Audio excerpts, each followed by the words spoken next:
오늘 우리가 함께 읽은 본문 말씀에는 예수님께서 예루살렘으로 가시다가 만났던 그러한 사건을 기록하고 있습니다. 예수님께서 예루살렘으로 가시다가 사마리아와 갈릴리 사이에 어느 한 마을로 들어갔다라고 성경은 이야기합니다. 그때 나병 환자 10명이 예수님께 부르짖습니다. 소리 높여 이르되 예수 선생님이여 우리를 불쌍히 여기소서. 지금 이 10사람은 절박합니다. 그리고 너무나도 간절합니다. 그들에게는 체면도 없고 자존심도 없습니다. 왜냐하면 그들은 이미 모든 것을 잃은 사람들이기 때문에 그렇습니다. 나병은 단순한 피부병이 아니었습니다. 그 당시 이 병은 한 사람뿐만 아니라 가정을 무너뜨리고 관계를 깨뜨리고 신앙생활 예배 자리에도 참여하지 못하게 하며 사회로부터 철저하게 격리되어지는 병이 이 나병이었습니다. 레위기 13장에 보면 이 나병에 대해서 이렇게 이야기를 합니다. 나병 환자는 옷을 찢고 머리를 풀며 윗입술을 가리고 외치기를 부정하다 부정하다. 내가 부정하다라는 겁니다. 내가 부정한 사람이다. 할 것이요 병이 있는 날 동안 늘 부정할 것이라. 그가 부정한 즉 혼자 살되 진영 밖에서 살지니라. 나병 환자는 가족들과 함께 할 수가 없습니다. 성전에도 갈 수가 없습니다. 사람들과 함께 밥을 먹을 수도 없고 심지어 길을 지나다니면서 나는 부정한 사람입니다. 나는 더러운 사람입니다. 나는 병든 사람입니다. 라고 하는 것을 스스로 이야기해야 되는 병이 바로 이 나병입니다. 얼마나 비참합니까? 자기 입으로 자기 존재를 부정하다라고 이야기하는 사람, 자기 입으로 자기 자신이 더럽다라고 외쳐야 하는 삶, 얼마나 비참하고 힘든 삶이었겠습니까? 그런데 오늘 본문에서 이 10명의 나병 환자가 예수님이 지나가자 예수님께 소리 지릅니다. 예수님, 우리를 불쌍히 여겨주십시오. 그때 예수님께서 그들을 보십니다. 사랑하는 성도 여러분, 여기서 중요한 것은 예수님이 그들의 병만 보신 것이 아니라는 것입니다. 예수님은 그들의 절망도 보셨습니다.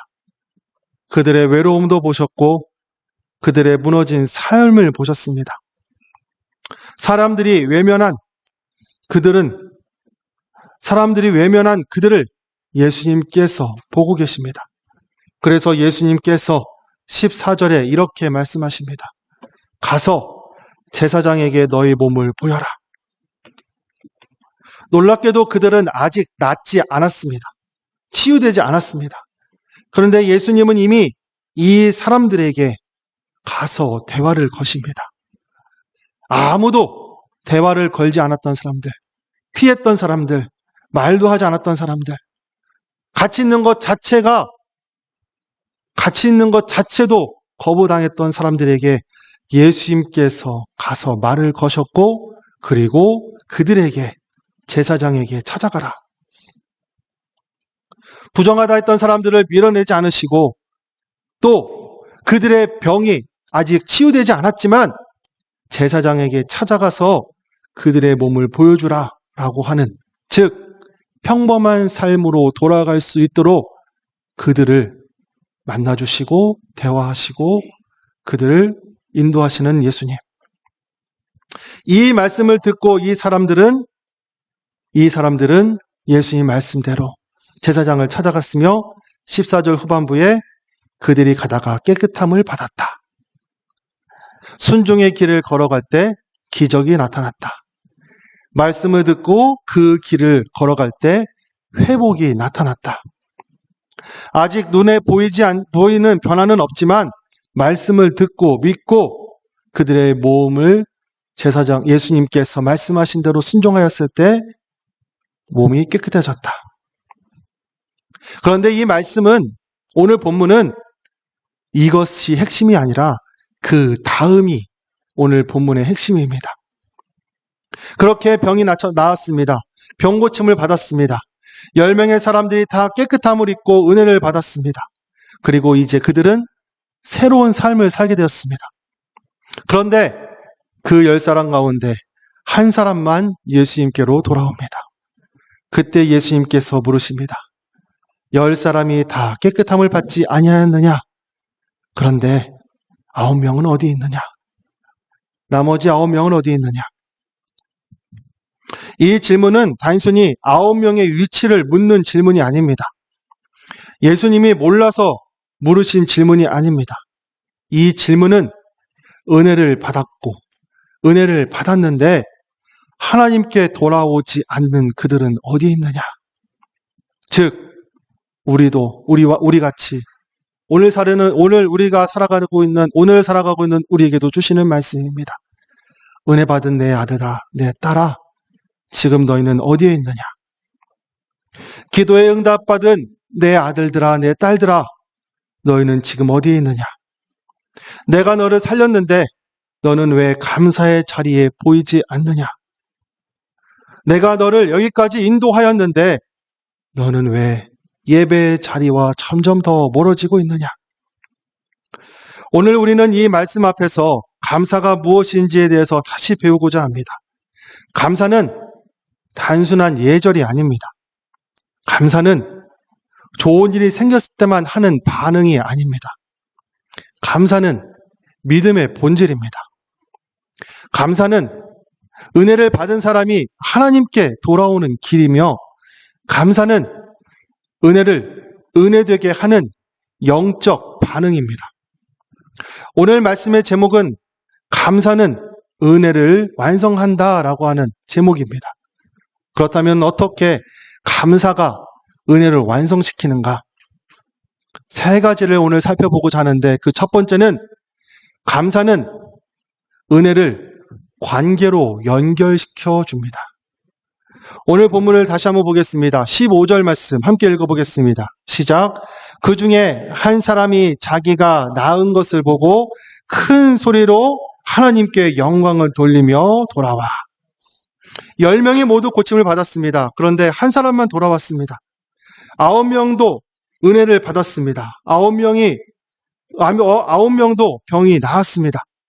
9명도 예수님의 능력을 경험했습니다. 그런데 그들은 예수님께로 돌아오지 않았습니다. 왜 그렇습니까? 이 9명이 생각하는 예수님은 문제를 해결하는 그러한 분으로만 인식하고 있기 때문에 그렇습니다. 병만 고쳐주시는 분, 내 아이의 필요를 채워주시는 분, 더운 여름날 목이 말라서 목을 채우기 위해 자판기를 찾고 그 자판기에서 음료수를 먹은 후에 그 자판기를 떠나듯이 내 필요와 내 문제만 해결해 주시는 분. 그런데 이 돌아온 한 사람은 예수님을 단순한 치료자로 만나지 않았습니다.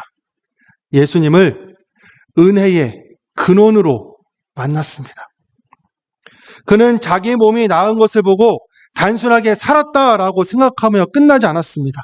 그는 은혜가 어디서 왔는지 생각하였고, 그 은혜가 예수님께로 왔다라고 하는 그 마음으로 예수님께 돌아왔습니다. 이것이 신앙입니다. 사랑하는 성도 여러분, 신앙은 거래가 아닙니다. 신앙은 관계입니다. 우리는 자칫 신앙생활을 거래처럼 할 때가 있습니다. 하나님, 이 문제만 해결해 주시면 내가 이렇게 감사하겠습니다. 하나님, 이 일만 잘하게 해주시면 제가 앞으로 열심히 믿겠습니다. 하나님, 병만 고쳐주십시오. 그러면 내가 봉사하고 예배하고 헌신하겠습니다. 물론 그렇게라도 하나님께 나오는 것은 참 귀합니다. 다른 곳으로 가지 않고 다른 곳에 머리 숙이지 않고 하나님 앞에 나와서 이렇게 고백하는 것도 참 귀합니다. 절박할 때 주님을 찾는 것, 믿음의 시작이 될 수가 있습니다.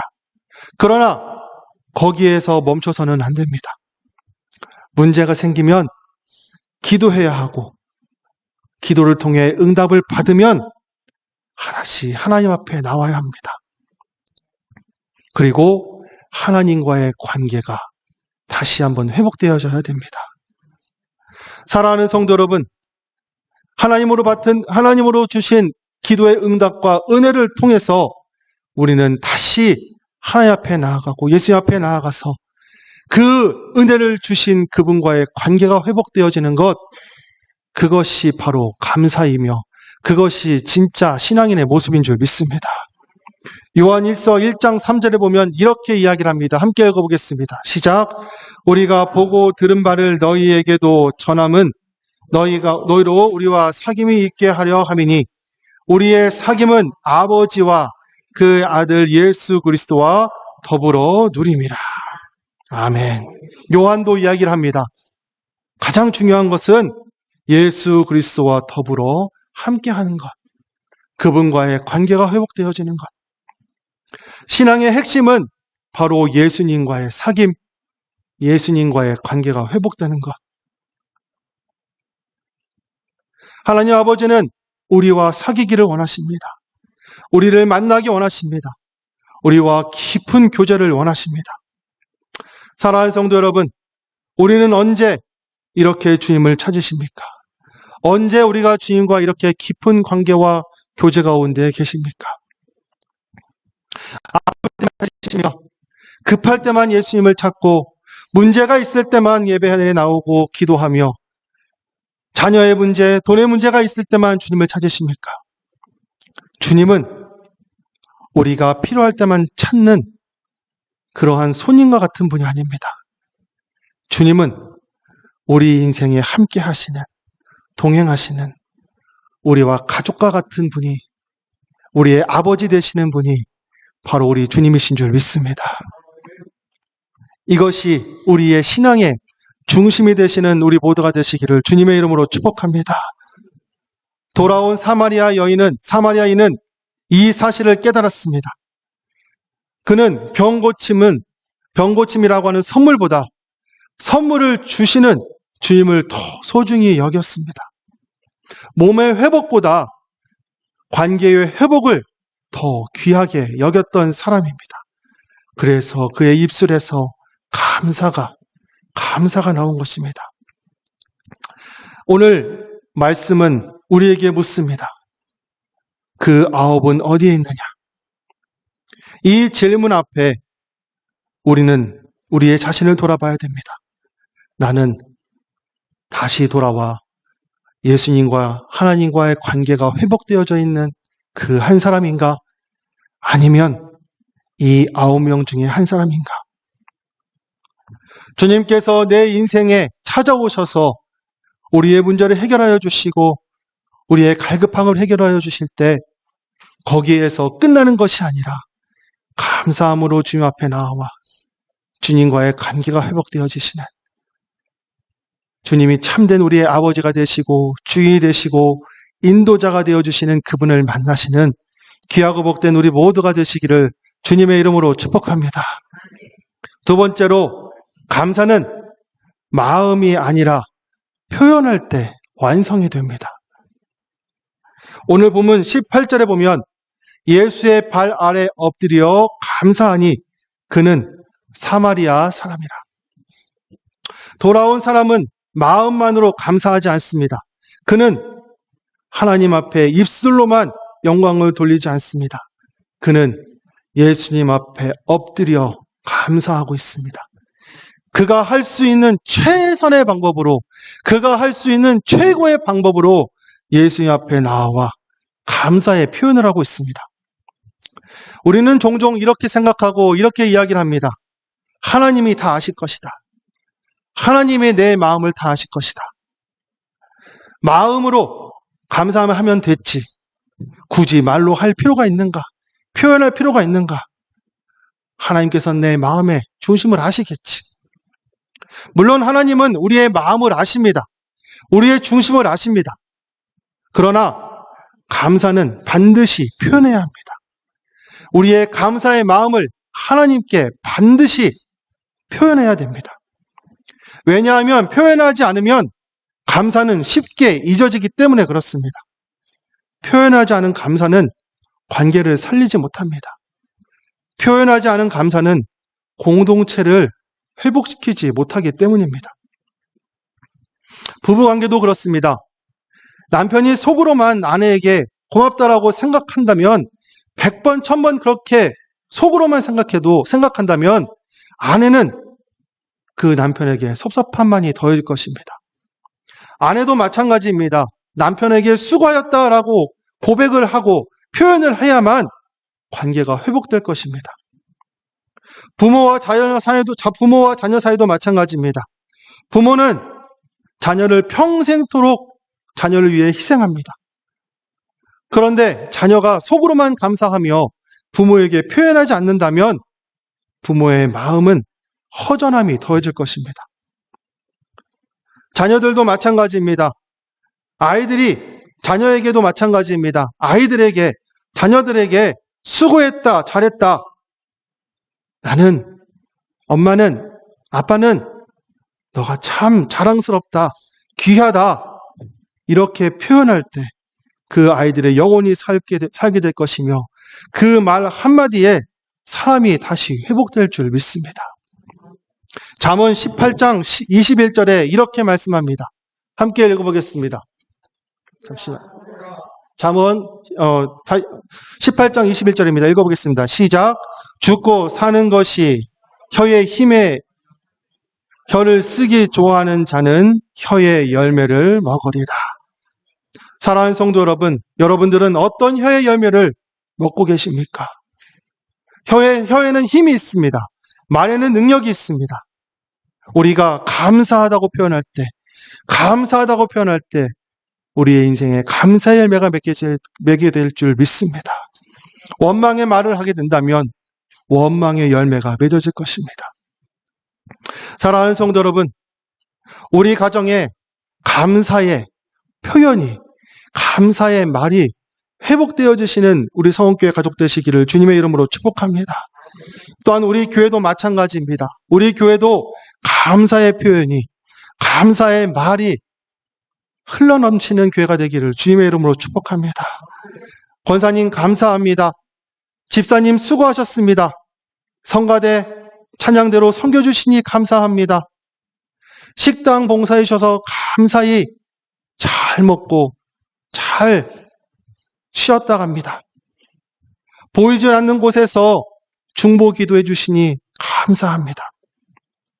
이렇게 감사가 넘칠 때, 감사의 온도가 올라갈 때 우리의 교회의 공기가 바뀌게 될 것이며 분위기가 바뀌게 될 것이며 이 감사를 통해서 막혔던 관계가 회복되어지게 될 것이고 하나님과의 관계가 더 회복되어지는 교회가 될 줄 믿습니다.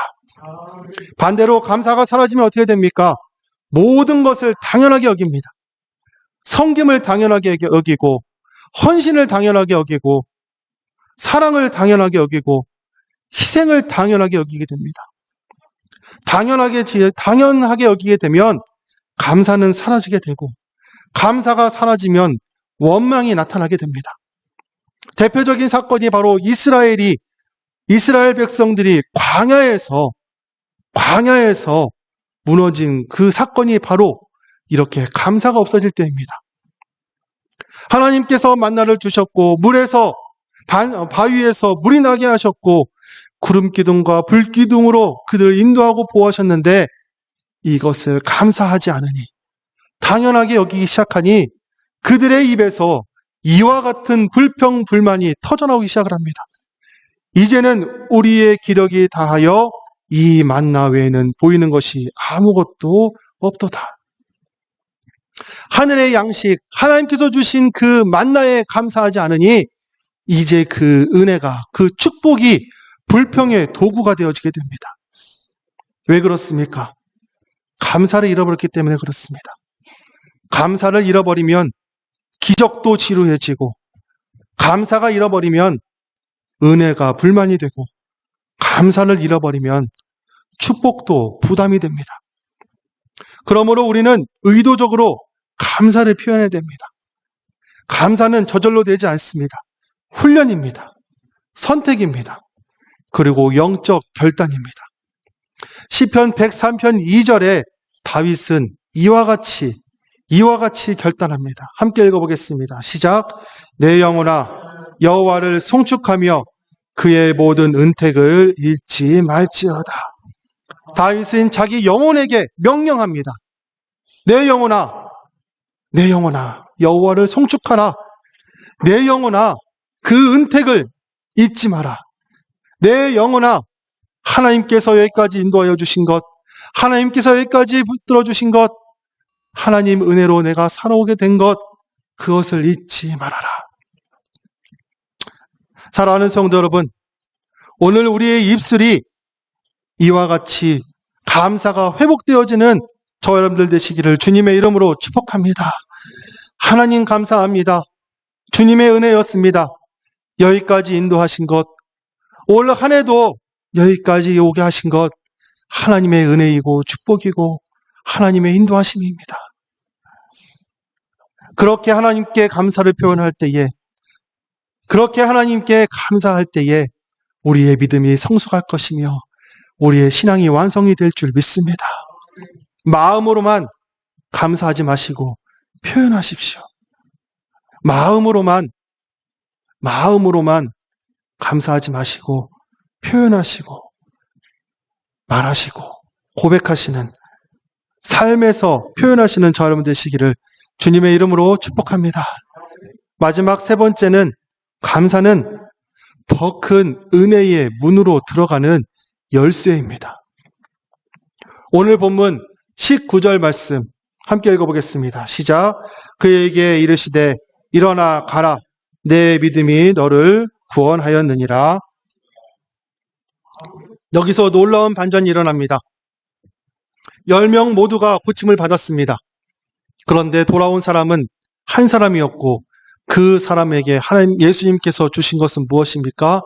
내 믿음이 너를 구원하였다. 그는 육체적인 치료만 받았을 뿐만 아니라 영혼의 구원도 받았습니다. 그가 감사를 표현할 때 몸만 깨끗해진 것이 아니라 영혼까지 새로워졌습니다. 그가 예수님 앞에 나와서 감사를 표현할 때 사회로 돌아가는 길만 열린 것이 아니라 하나님께로 돌아가는 길도 열린 줄 믿습니다. 이것이 감사의 신비이며 이것이 감사가 갖고 있는 놀라운 능력입니다. 감사는 받은 은혜를 감사를 통하여서 놀라운 축복이 더해지게 되는데, 돌아오지 않은 9명은 육체적인 질병을 고침받고 그 순간 너무나도 좋아서 아마 뛸 듯이 기뻐했을 것입니다. 하지만 시간이 지나 그들도 언젠가는 죽을 것입니다. 그러나 오늘 돌아온 한 사람은 하나님께 감사하였을 때 그의 육체적인 문제뿐만 아니라 그의 영혼의 문제도, 구원의 문제도, 영생의 선물도 그에게 허락하여 주신 줄 믿습니다. 사랑하는 성도 여러분, 우리가 하나님께 감사할 때 하나님은 우리의 시야를 넓혀주십니다.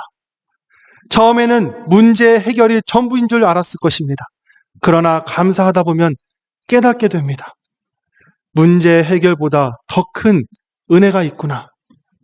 환경이 바뀌는 것보다 내 영혼이 주님께 돌아오는 것이 더 큰 은혜이구나. 병이 낫는 것보다 구원받는 것, 그것이 진짜 은혜구나. 상황이 좋아지는 것보다 주님을 아는 것, 그것이 복이다.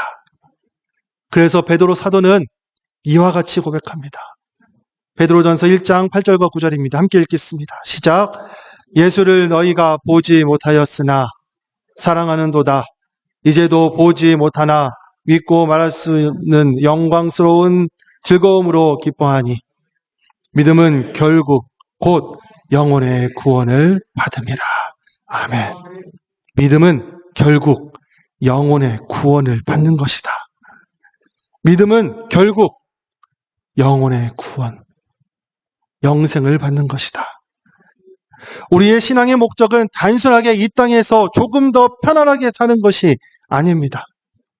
예수님을 통해 영혼의 구원을 받고 하나님과 함께하는 것, 우리의 현실을 바라보고 현실을 가운데 얽매여 살아가는 것이 아니라, 우리의 피로와 우리의 눈물과 우리의 병만을 바라보며 살아가는 것이 아니라 우리의 눈을 열어주시고 우리의 눈을 시선을 바꿔주셔서 하나님을 바라보는 것,